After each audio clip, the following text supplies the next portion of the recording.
Hi everyone, welcome back to Kavitha Sugar and Spice. ഇന്ന് നമ്മൾ ഉണ്ടാക്കാൻ പോണത് ഒരു ക്യാരറ്റ് പായസമാണ്.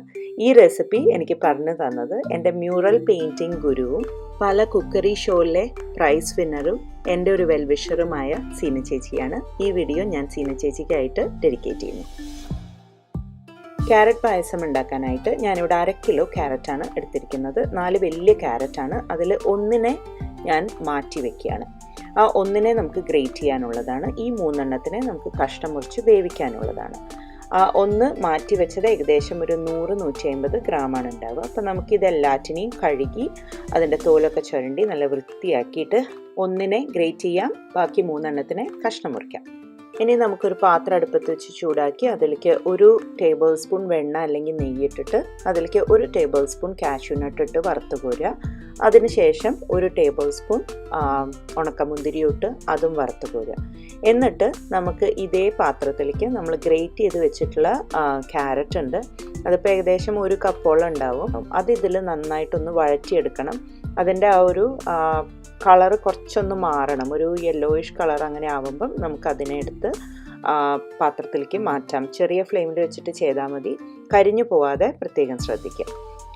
അപ്പോഴേക്കും നമ്മുടെ 3 ക്യാരറ്റ് മുറിച്ച് ഞാൻ പ്രഷർ കുക്കറിലൂടെ വേവിച്ചതാണ്. അതവിടെ റെഡി ആയിട്ടുണ്ട്. അതിനെ നമുക്കൊരു ബ്ലെൻഡറിലിട്ട് അരച്ചെടുക്കണം. നിങ്ങൾ സാധാരണ മിക്സിയിലാണ് ഇത് ചെയ്യണമെന്നുണ്ടെങ്കിൽ അതിൻ്റെ ചൂട് തണിഞ്ഞിട്ട് വേണം അരച്ചെടുക്കാൻ, അല്ലെങ്കിൽ അത് പുറത്തേക്കൊക്കെ തെറിക്കും, ആകെ പ്രശ്നമാവും.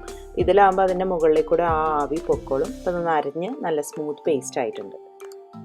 ഇനി നമുക്ക് ഒരു പാത്രത്തിലേക്ക്, ഞാനിവിടെ ക്യാരറ്റ് നേരത്തെ വഴറ്റി അതേ പാത്രമാണ് എടുത്തത്. അതിലേക്ക് 1 ലിറ്റർ ഹോൾ മിൽക്കാണ് എടുത്തിരിക്കുന്നത്, ഫുൾ ഫാറ്റുള്ള പാല്.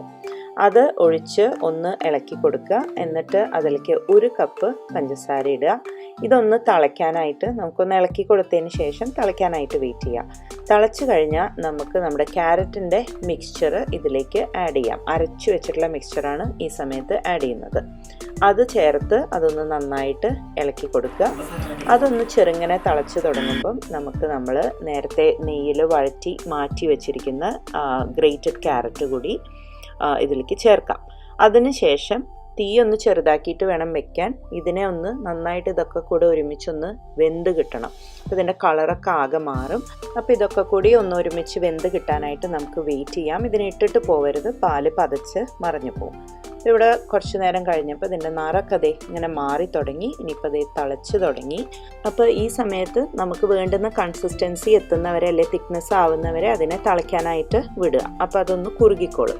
നിങ്ങളുടെ ആവശ്യത്തിന് കുറുകി കഴിഞ്ഞു തോന്നിക്കഴിഞ്ഞാൽ നിങ്ങൾക്കതിൽ അണ്ടിപ്പരിപ്പ് മുന്തിരിങ്ങയും ചേർക്കാം. ഓപ്ഷണലായിട്ട് ഏലക്കായ പൊടിച്ചത് ഒരു 1/4 ടീസ്പൂണും വേണമെങ്കിൽ ചേർക്കാം. ഇനിയിപ്പം കുറേ നേരം വെച്ച് അതിനെ തിക്കാക്കുന്നില്ല, ഇങ്ങനെ വേണമെങ്കിൽ ഇങ്ങനെ കഴിക്കാം. കുറച്ചും കൂടി തിക്കാക്കിയിട്ടാണെങ്കിൽ അങ്ങനെ കഴിക്കാം. ഇനി അതൊന്നും അല്ലെങ്കിൽ തിക്നെസ് കൂട്ടാനായിട്ട് ഒരു എളുപ്പപ്പണിയുണ്ട്. കസ്റ്റർഡ് പൗഡർ മിക്സ് ചെയ്തിട്ട് ഇതിൽ ചേർത്താൽ മതി. ഇതും സിനി ചേച്ചി പറഞ്ഞു തന്നൊരു ടെക്നിക്കാണ്. അപ്പോൾ എല്ലാവർക്കും ഈ വ്യത്യസ്തമായ ക്യാരറ്റ് പായസത്തിൻ്റെ റെസിപ്പി ഇഷ്ടപ്പെട്ടു എന്ന് വിചാരിക്കുന്നു. അരിയും അടയും സേമിയയും ഒന്നും അല്ലാത്ത ഒരു പായസം കഴിക്കണം തോന്നുന്നുണ്ടെങ്കിൽ ഇത് ട്രൈ ചെയ്ത് നോക്കണം. Thank you for watching my video. അടുത്ത തവണ വീണ്ടും കാണുന്നവരെ take care and have a wonderful day. By.